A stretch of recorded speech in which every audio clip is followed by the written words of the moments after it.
Hello दोस्तों, हम लोग आज पढ़ेंगे प्रश्नमाला 5.1 समांतर श्रेणी का है।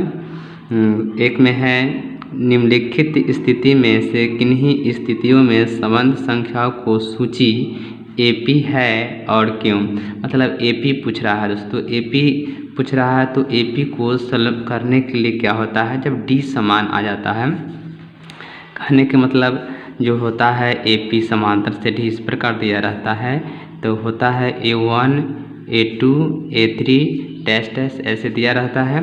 जब डी सबका मान समान आ जाता है, जैसे A1 आया तो फिर अगला जो आएगा तो A1 होगा और फिर अगला A1 होगा। तो इस प्रकार जब आता है तो यह समांतर श्रेणी क्या होता है हाँ ये हो जाता है। जब यही A1 आया अभी नीचे डी के बराबर, जब A1 ए हो गया A2 हुआ तो बराबर नहीं है तो यह समांतर श्रेणी नहीं होता है।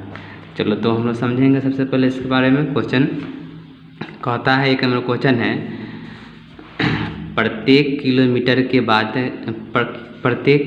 के बाद का टैक्सी का किराया जबकि प्रथम किलोमीटर के लिए किराया 15 रुपया है। दोस्तों क्या है, एक टैक्सी है और क्या करता है, रास्ता में एक किलोमीटर जाने के लिए 15 रुपया फिक्स किया गया हुआ है और प्रत्येक अतिरिक्त किलोमीटर के लिए किराया 8 रुपया है। देखो चलो हम लोग इसको सॉल्व करते हैं। क्वेश्चन नंबर हम 1 है तो 1 नंबर लिख लेते हैं हम लोग। दोस्तों इसको हम समझने के लिए बताए थे और इसको 1 लिख लेते हैं। सबसे पहले हम क्या करते हैं, एक रास्ता बना लेते हैं। क्या है मेरा, एक रास्ता है, इसको मान लेते हैं एक रास्ता है, यहाँ से लेकर यहाँ तक एक रास्ता है ए और इसको मान लेते हैं बी, अंतिम छोड़े रास्ता है। इसमें क्या दोस्तों है, यहाँ से जब यहाँ तक मानते हैं 1 किलोमीटर है, यह 2 किलोमीटर हुआ, यह 3 किलोमीटर हुआ, ये 4 किलोमीटर हुआ, ये 5 किलोमीटर हुआ, डैश डैश इसके आगे और भी हो सकता है। चलो तो इसको हम दर्शा देते हैं 1 2 3 4 5 6, मतलब 1 kilometre 2 kilometre 3 kilometre 4 kilometre 5 kilometre 6 kilometre. दोस्तों यहाँ से यहाँ तक चलता है तो उसको 15 रुपया फिक्स किया गया हुआ है। ऐसे टैक्सी का किराया जो होगा 15 रुपया होगा। उसके बाद अतिरिक्त क्या है, 8 रुपया है, तो क्या होगा 8 रुपया, ये भी 8 रुपया 8 रुपया 8 रुपया 8 रुपया, प्रत्येक जो है 8 रुपया से बढ़ते जाता है। इसको बताना है एपी में है या नहीं है। तो प्रथम 1 किलोमीटर के लिए जो होता है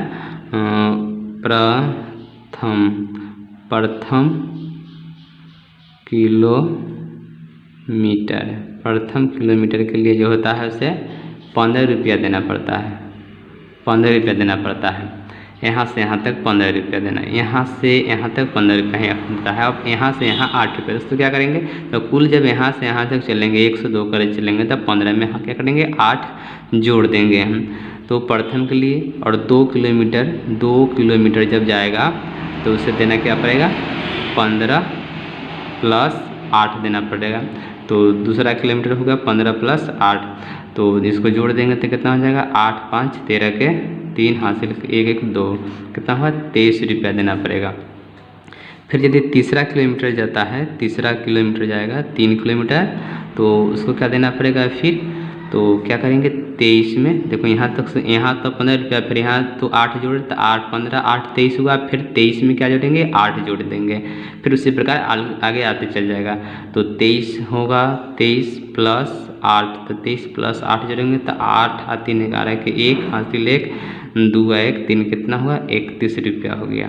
दोस्तों 3 किलोमीटर के लिए 31 रुपया हो गया। फिर चौथा के लिए निकालेंगे तो 4 किलोमीटर के लिए निकालेंगे तो क्या हो जाएगा, तो हमें क्या करेंगे 31 में फिर +8 जोड़ देंगे तो कितना हो जाएगा 8 1 9 3 39 रुपया होगा।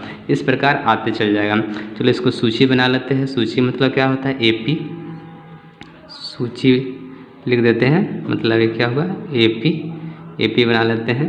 तो सबसे प्रथम में क्या था 15 रुपया, तो यहाँ क्या लिखेंगे दोस्तों 15, उसके बाद क्या है 15 के बाद 23, तो क्या लिखेंगे 23 के बाद 31, तो 31 और 31 के बाद 39, तो 39 रुपया हमें लिख दिए। अब क्या करना है, चेक करना है यह समांतर श्रेणी है कि नहीं। तो समांतर श्रेणी क्या होता है, तो डी सबके मान यानी कि सार अंतर बराबर आता है तो समांतर श्रेणी होता है, नहीं आता है तो यह नहीं होता है। देखते हैं सार अंतर निकालना पड़ेगा। सार अंतर बराबर होता है क्या दोस्तों, तो होता है T2 माइनस T1, फिर क्या होता है तो T3 माइनस T2, और फिर आगे यदि होता है तो और निकाल सकते हैं T4 माइनस T3 होता है। चलो तो T2 T1 हुआ, T2 यह होगा तो 23 में से हम T1 कितना घटाएंगे 15, फिर T3 तो T1 T2 T3 कितना हुआ 31, तो 31 लिखेंगे माइनस T2 का मान कितना है 23, तो हम क्या लिखेंगे 23 लिखेंगे। फिर T4 का मान क्या है तो T4 का मान है 39, तो 39 लिखिए, और T3 का मान क्या है तो T3 का मान हो गया 31, तो हम क्या लिखेंगे 31 लिखेंगे। तो 13 में से 5 घटाएंगे तो क्या आ जाएगा मेरा 8, और ये क्या आ जाएगा 8, और ये आ जाएगा 8। ये क्या है D जो है सब क्या है समान है, D का मान जो बराबर है तो यह समानता से D क्या होगा यानी कि लिखेंगे अतः दी गई स्थिति समांतर श्रेणी है। इस प्रकार क्वेश्चन यह सॉल्व हो गया।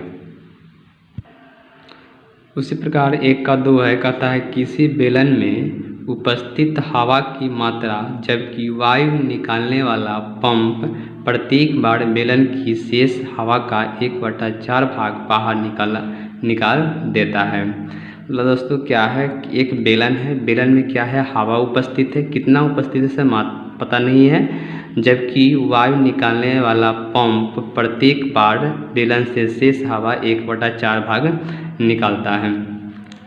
चलो इसको सबसे पहले क्या करते हैं दोस्तों, हम एक समझाने के लिए बेलन बनाते हैं। या 1 का 2 नंबर क्वेश्चन है। चलो 1 का 2 हम लिख दिए हुए हैं। सबसे पहले आप लोग जानते हैं बेलन पढ़े हुएगा, बेलन जो है यह एक बेलन है, बेलन। चलो तो बेलन हम लोग बना लेते हैं, यह बेलन बना दिए। सॉरी, आप लोग पेंसिल से बनाइएगा सही से, थोड़ा इधर उधर हो गया हुआ है। ये क्या है बेलन है,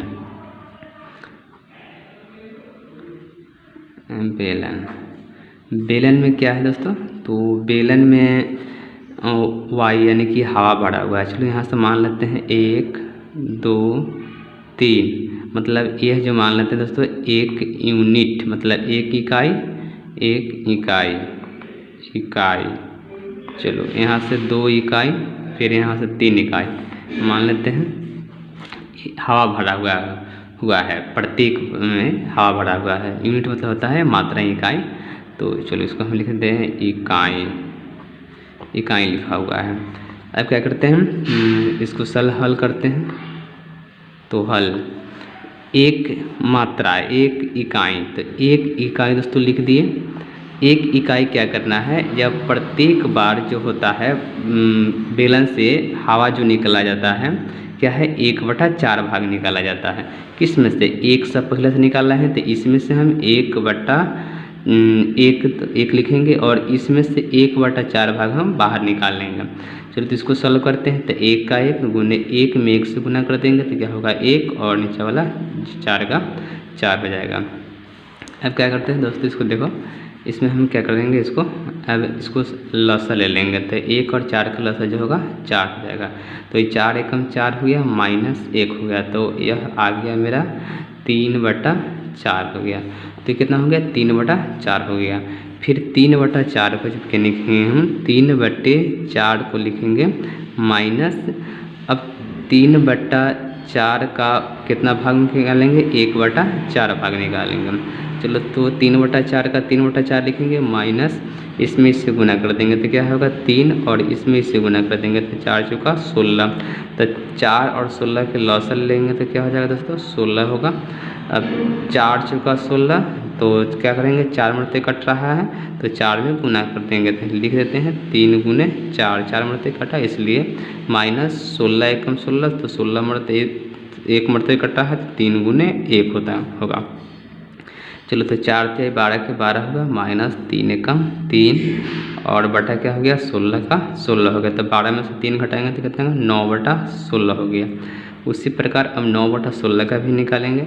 तो 9/16 तो हम यहाँ लिख देते हैं माइनस 9/16 और 1/4 भाग बाहर निकालना है तो 1/4 भाग बाहर निकाल लिए।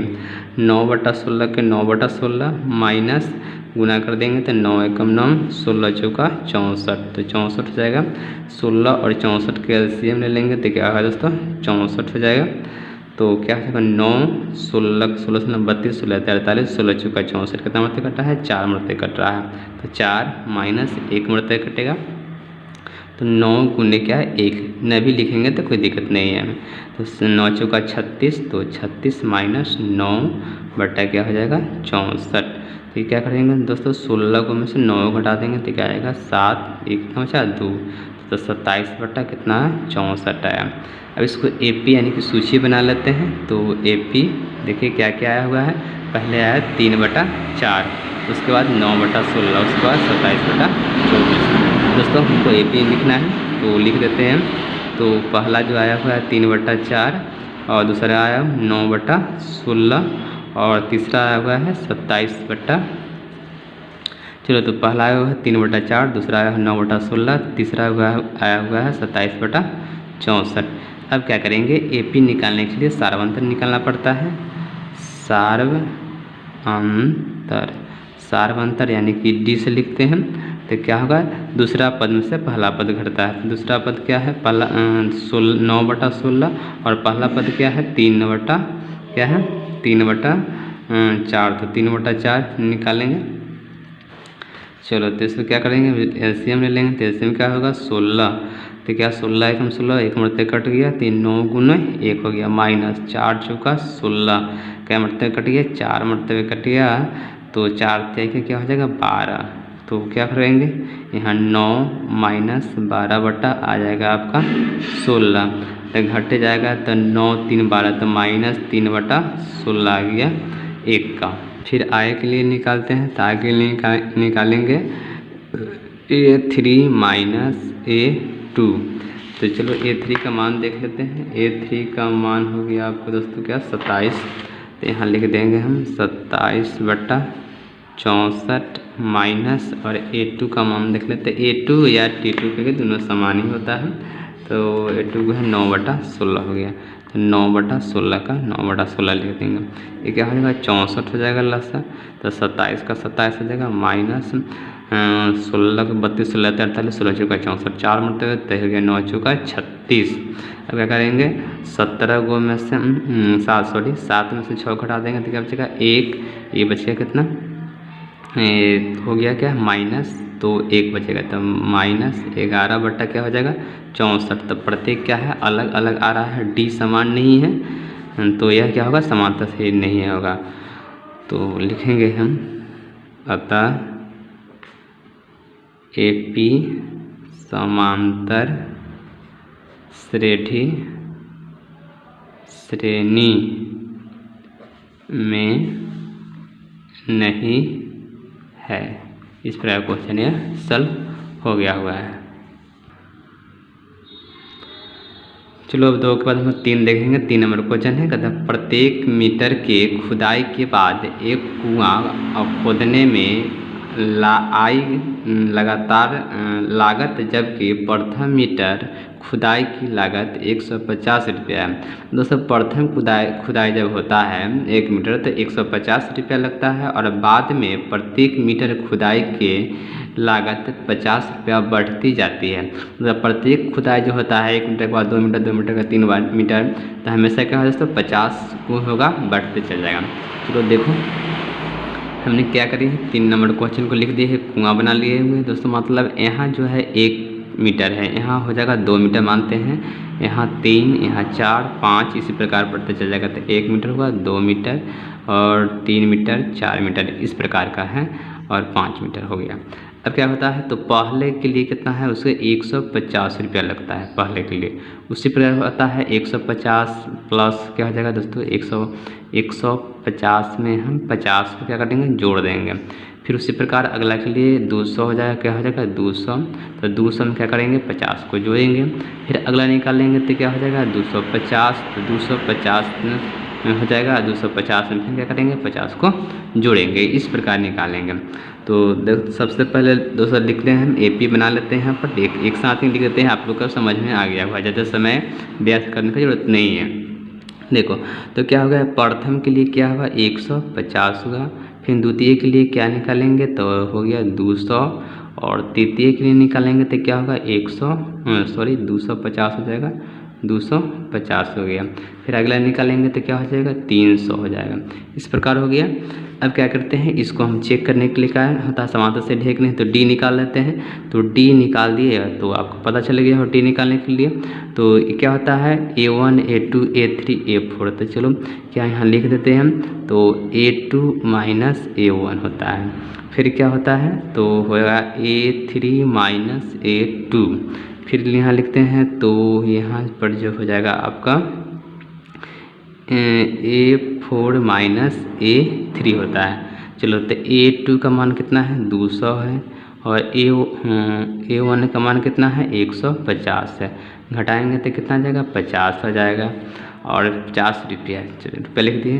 फिर क्या है अगला है A3, तो A3 का मान कितना है 250 लिख दिए, और A2 का मान कितना है तो 200 है, तो यहाँ लिखिए 200, घटाएंगे तो कितना जाएगा 50, प्रत्येक 50 आ रहा है, यानी कि ये क्या होगा समांतर से D होगा।